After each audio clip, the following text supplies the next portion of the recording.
Bismillahirrahmanirrahim. Assalamualaikum warahmatullahi wabarakatuh. Alhamdulillahi wa kafa. Assalatu wassalamu ala rasulillahil mustafa wa ala alihi wa sahbihi wa man wafa. Amma ba'd, fa ya ibadallah, usi nafsi wa iyyakum bitaqwallahi faqad fazal muttaqun. Fala tamutunna illa wa antum muslimun. Faqala ta'ala: Ya ayyuhalladzina amanu taqullaha haqqa tuqatih wa la tamutunna illa wa antum muslimun. Wa qala ya ayyuhan nasu ittaqu rabbakumul ladzi khalaqakum min nafsin wahidah wa khalaqa minha zawjaha wa batha minhuma rijalan katsiran wa nisaa'a wattaqullaha alladzi tasaaluna bihi wal arham innallaha kana 'alaikum raqiba. Saudara-saudariku dan pemirsa Akhir TV dimanapun Anda berada, alhamdulillah, syukur pada Allah Subhanahu wa Ta'ala, kita kembali diberikan kesempatan untuk menunaikan salat subuh berjamaah di hari ini. Itu patut kita syukuri, karena Nabi memberikan isyarat tidak setiap orang beriman itu ringan menunaikan salat subuh. Dan di antara sekian orang beriman, kita yang diringankan dan dimudahkan untuk menunaikan berjamaah. Semoga dengan itu Allah memberikan keberkahan kepada kita, seperti dijanjikan oleh Nabi SAW bahwa keberkahan itu melekat dalam setiap awal dan subuhnya. Teman-teman sekalian, hari ini saya sangat berbahagia. Di antara kebahagiaan itu tertuang dengan hadirnya di antara saudara kita, sahabat kita, Bapak Haji Ridwan Kamil, dikenal dengan Kang Emil. Baik, gubernur terpilih di Jawa Barat, Provinsi Jawa Barat, insya Allah di periode ini sampai dengan 5 tahun ke depan. Saya tadi sampaikan, saya bilang, Pak Gub, saya ini bahagia, karena biasanya orang-orang yang mendekat kepada Ustadz dan ke masjid, itu saat pilkada. Ini setelah terpilih justru dipertahankan untuk ke masjidnya. Mudah-mudahan ini jadi tanda yang baik untuk kita semua. Baik. Dan tidak cukup dengan amin, kita lihat nanti ya. Kita harus lihat. Baik.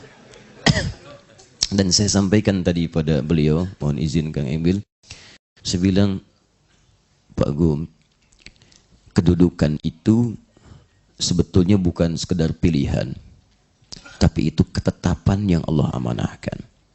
Terdapat di Quran surah ketiga Ali Imran ayat 26 sampai dengan 27. Qulillahumma malikal mulki tu'til mulka man tasha wa tanzi'ul mulka mimman tasha. Katakan Muhammad pada hamba-hambaku, hanya Allah yang berkehendak menitipkan kedudukan pada siapa yang Ia kehendaki. Jadi kalau siapapun berusaha sekeras-kerasnya untuk terpilih, tapi kalau Allah tidak berkehendak, maka Allah tidak akan titipkan amanah kedudukan itu. Dan Allah yang berkehendak untuk menukar dan menggantinya dengan yang lain ketika Ia kehendaki. Tapi yang hebat, ayatnya belum selesai. Wa tu'izzu man tasha wa tudhillu man tasha biyadikal khair. Ketika saya titipkan kedudukan itu, kata Allah, engkau bisa memilih.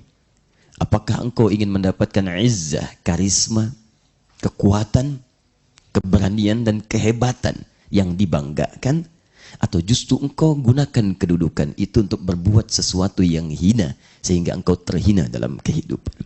Maka Allah contohkan orang-orang terbaik yang dititipi kedudukan supaya mudah untuk menirunya. Di situ ada Talut yang mengalahkan Jalut. Di situ ada Daud yang dikira kecil tapi luar biasa pengaruhnya, punya karisma. Di situ ada Sulaiman alaihissalam. Di situ ada puncaknya Muhammad sallallahu alaihi wasallam. Tapi juga Allah abadikan kisah yang terhina supaya tidak bisa ditiru di masa depan, bukan untuk jadi dongeng yang dikisahkan. Di situ ada Firaun dengan Haman dan turunannya.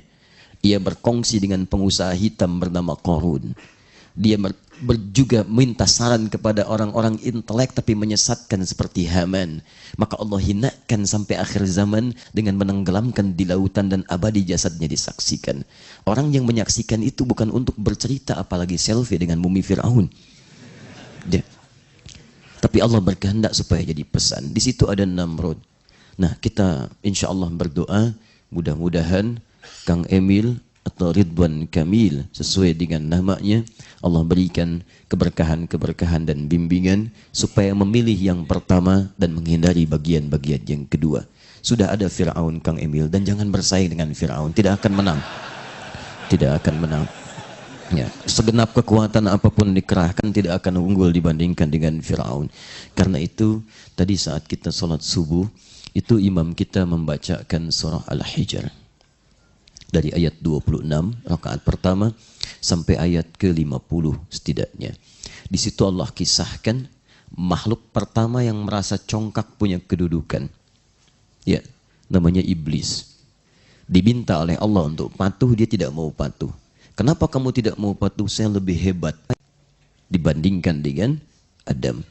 Ketika kalimat saya lebih hebat muncul pada siapapun, dalam kondisi apapun, pengusaha merasa lebih hebat, ustadz yang merasa lebih hebat, pemimpin yang merasa lebih hebat, maka kalimat merasa hebat itu, itulah awal mula yang menjerumuskan menuju kehancuran dari apa yang dirasakan. Ini hal yang pertama kali. Maka dari itu, ketika kita mendapatkan titipan apapun, ada uraian yang sangat indah di ayat tadi. Coba kita pelajari, koreksi dulu apa yang paling bermaslahat bagi kehidupan di masa datang. Lalu Allah berikan pilihan. Kamu ingin neraka jahanam dengan 7 pintunya, apa ingin surga dengan segala turunan kemuliaannya. Tapi yang indah, di rakaat yang kedua tadi, dibacakan ayat di surah Al-Qamar, surah ke-50. Dimulai tadi, Qaf, surah Qaf, surah ke-50. Ya, itu dibacakan sampai ayat ke-25. Saya kira 2 surah dan 2 bagian yang dibacakan tadi itu ada hadiah terindah apa untuk khususnya Kang Emil pada saat ini. Apa imamnya juga bisik-bisik dengan Kang Emil sebelum dibacakan tuh. Karena pesan-pesannya kuat itu, Pak Ridwan. Baik, saya mau ingin ambil kisah di ayat ke-22 dulu. Laqad kunta fi ghaflatin min hadza fakashafna 'anka ghita'aka wa basaruka al-yawma hadid. Ini sebetulnya ayat akhirat. Ayat akhirat. Ada orang-orang yang di dunianya buta, tidak melihat. Buta ditafsirkan 2. Tidak mau melihat kebaikan yang telah disampaikan oleh Allah lewat petunjuk Rasulnya. Kata Allah, ini jujur itu baik. Maaf, dusta itu kotor. Kata Allah, ini tawadhu itu baik, sombong itu buruk. Tapi dia tidak peduli, buta dengan itu semua. Matanya melihat, tahu itu semua, tapi kemudian hatinya buta untuk mencerna. Itu di Quran surah ke-7 ayat 179. Ada yang ditafsirkan yang kedua, memang benar-benar tidak melihat, kemudian di akhirat itu dibuka semuanya. Jadi yang tadinya buta dengan nilai-nilai kebaikan, Allah buka di akhirat kelak nanti seperti apa dampak kebaikan itu dan seperti apa dampak dari keburukan itu. Tapi saya ingin tunjukkan kisah lain di balik ayat ini yang pernah dipraktikkan oleh seorang ibu. Dialah ibu dari seorang ulama besar, imam besar, namanya Muhammad. Kang Emil, pernah dengar namanya Muhammad? Imam besar. Kalau Imam Al-Bukhari kenal? Kenal di mana? Sebentar, coba manitia minta mic-nya satu ya. Boleh ada mic lagi? Baik. Alhamdulillah lah supaya ada. Ini spesial ya, karena di antara pengajian yang saya pernah ikuti tidak pernah ada yang kenal Imam Al-Bukhari. Baik Kang Emil. Sebentar Kang ya. Jadi teman-teman sekalian, Imam Al-Bukhari itu nama aslinya bukan Al-Bukhari, bukan Bukhari tapi Muhammad. Punya bapak namanya Ismail, punya kakek namanya Ibrahim, kakek buyutnya Al-Mughirah, yang buyutnya Al-Bardizbah. Tinggal di Kecamatan Ju'fa, Kabupaten Bukhara, Provinsi Khorasan, negara Uzbekistan sekarang. Nah, kalau ada orang non-Arab, umumnya datang ke Arab, maka dia akan memperkenalkan nama daerah. Untuk mempromosikan daerahnya atau menunjukkan bahwa saya bukan dari sini. Saya sudah masuk Islam. Buktinya Islam sudah sampai ke tempat saya. Maka rumusnya tambah al di depannya, ujungnya ditutup dengan i. Kita punya guru besar Syekh Nawawi dari Banten. Tambah al-Bantani. Ada Syekh misalnya Yasin dari Padang. Syekh Yasin Al-Padangi. Ada Syekh Ahmad Khatib dari Minangkabau. Syekh Ahmad Khatib Al-Minangkabawi. Kang Emil boleh nanti kalau ikut haji atau umrah Misalnya kan Kang Emil dari Bandung, dari Jawa Barat, boleh perkenalkan, Ana Ridwan Kamil Al-Bandungi Al-Jawa Barati. Nah, itu sah, jadi dilakukan. Nah, ini Imam Al-Bukhari itu Kang, itu beliau lahir, kemudian tumbuh, usia 2 tahun ayahnya meninggal. Kemudian 4 tahun itu divonis buta permanen. Tidak bisa melihat secara medis. Nah, tapi ibunya itu tidak pernah putus asa. Ibunya punya rencana dengan ayahnya, anak ini dalam keadaan apapun, dia mesti menggapai cita-cita tertinggi bermanfaat bagi agama dan umat. Maka sepeninggal ayahnya, ibunya meneruskan cita-cita itu, dikuatkan dengan doa, perjuangannya berikhtiar sebagai single parent. Maka dikirimkanlah kemudian ke satu madrasah untuk mulai menghafal Quran. Perhatikan, doa ibu yang menggantikan. Yang terlihat kurang penglihatan matanya, tapi tajam mata hatinya. Maka ketika masuk ke madrasah Quran itu, dengan status murid yang paling junior, tiba-tiba gurunya kemudian mulai membimbing bacaan surah Qaf. Dibacakan awal sampai akhir. Begitu selesai, hanya iseng gurunya kemudian menguji. Man hafidh? Siapa yang sudah hafal?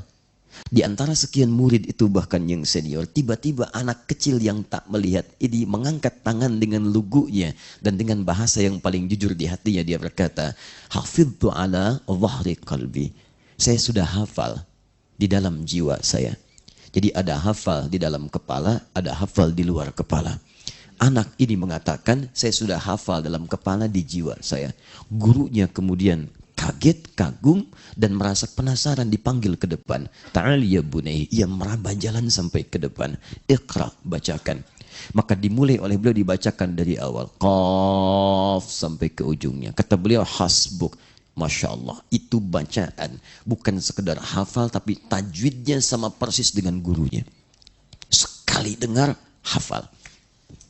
Maka kata gurunya, beliau paham kalau Quran itu dimudahkan oleh Allah untuk dihafalkan. Tapi hadis tidak ada jaminan untuk mudah menghafalkannya. Quran dijamin. Quran surah ke-54 ayat 17, ayat 22, ayat 32, ayat 40. 4 kali jaminan dalam Quran kemudahan menghafal Quran. Mudah. Makanya Quran itu satu-satunya di muka bumi yang karena jaminan Allah semua bisa menghafalkan. Mau anak kecil, dewasa, disebut tua, disebut muda, disebut tidak melihat, disebut melihat, dia berpotensi untuk hafal. Bahkan ada yang disebut, maaf, sarafnya terganggu, itu bisa hafal Quran. Teman-teman, kisahnya tidak berhenti di sini. Kata gurunya, Ananda dari sekarang minal an tadrusul hadis. Kamu belajar hadis. Karena melihat bakatnya tinggi, begitu pulang ke rumahnya bertemu dengan ibunya. Umi, dikisahkan. Terjadi begini. Ibunya senang, bangga dipeluk anaknya. Tapi tibalah ke penghujung kalimat yang sangat luar biasa. Kata anaknya, Ummi, uridul hadis. Bu, sekarang saya mau belajar hadis. Ibunya melihat anak ini masih dini, punya keterbatasan dalam penglihatan. Kata ibunya, ya bunayya iktafi bil Quran thummal hadis. Nah, supaya nggak capek, Quran dulu baru hadis. Anaknya yakin dengan perkataan gurunya. Kata anaknya, la uridul hadis. Nanda ingin belajar hadis. Maka anaknya meraba jalan setelah kalimat itu, ingin masuk ke kamarnya. Ibunya melihat di kejauhan, meraba jalan masuk kamar. Maka di situ ketika dia masuk ke kamarnya, ibunya langsung mengambil sajadah di kamarnya. Dia bentangkan, kemudian berdoa kepada Allah Subhanahu wa taala. Perhatikan doanya. Yal basir, yalladzi ala kulli syai'in qadir. A'id basirat ibni. Ibunya memulai dengan al-asmaul husna. Ini petunjuk di Quran surah ke-17 ayat 111. Qul Allah awid ar-Rahman ayyamma tad'u falahul asmaul husna. Kalau Anda punya persoalan atau keinginan, minta kepada Allah. Minta kepada Allah. Sebut namanya Allah Ar-Rahman, atau pilih nama yang sesuai dengan kebutuhanmu. Jadi jangan harus semua disebut. Anda butuh rizki, sebut ya Allah ya Razzaq.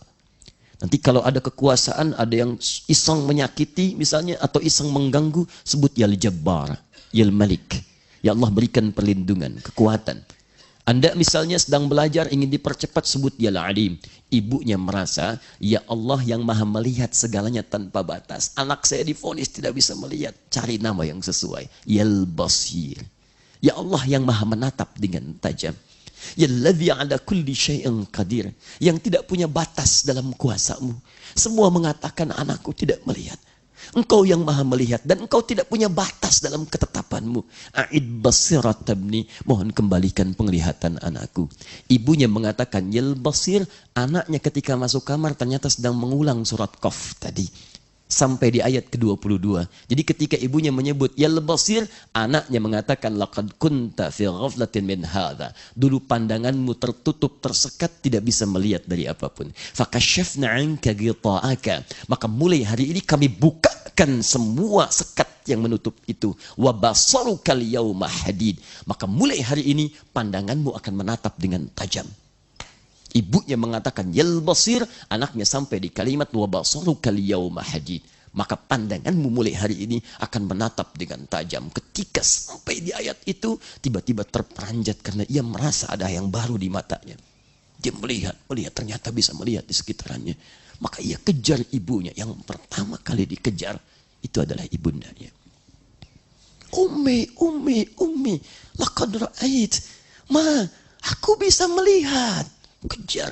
Ibunya yang sedang lelah berdoa sampai tertidur, ketiduran itu bangun, langsung tiba-tiba tak sadar dipeluk anaknya dengan erat. Ibunya belum yakin, dia katakan rubbama ra'aitu biqalbik. Rubbama, mungkin Ananda melihatnya dengan hatinya ya, bukan dengan mata. La bal bi'aini, saya bisa lihat dengan mata saya. Ini ibu kenakan pakaian ini, di samping kita ada benda-benda ini dan sebagainya. Maka berpelukan keduanya, mengalir air matanya, dan sejak itulah Al-Bukhari kecil mulai meniti karir dari kesuksesannya. Semua hal yang terjadi ini bukan karena ikhtiar Bukhari semata, tapi ada ibu yang selalu bersujud dalam hamparan sajadah dengan segala kekuatan yang luar biasa. Maka saya nasihatkan kepada Kang Emil, kalau berkenan, jika ibu masih hadir di samping, maka muliakan sebelum ia berpisah dan tak mampu lagi kita memberikan yang terbaik dalam kehidupan. Dan ini diantara pesan yang kuat kita mesti pertahankan. Saya pesankan pada teman-teman, ayah dan ibu itu penting. Sejak mereka masih ada di samping kita, maka maksimalkan bakti. Saya berusaha berbakti kepada ayah, tapi sekarang tak mampu mewujudkannya. Saat kami berada di Mekah, tangan kanan saya menggandeng ibu saya. Dalam sa'i saya rasakan seperti Sayyidah Hajar memberikan yang terbaik pada Ismail. Tapi yang kiri, itu sudah tidak ada yang digandeng kembali. Itu barangkali sebagai hadiah bacaan yang disampaikan oleh imam. Saya yakin di balik kesuksesan yang sekarang diraih, ada doa ibu yang tidak pernah putus asa mengarahkan kebaikan. Berdosa kalau kepemimpinan ini kemudian menjadikan Kang Emil lalai dari berbakti kepada ibunda tercinta. Jazakallah.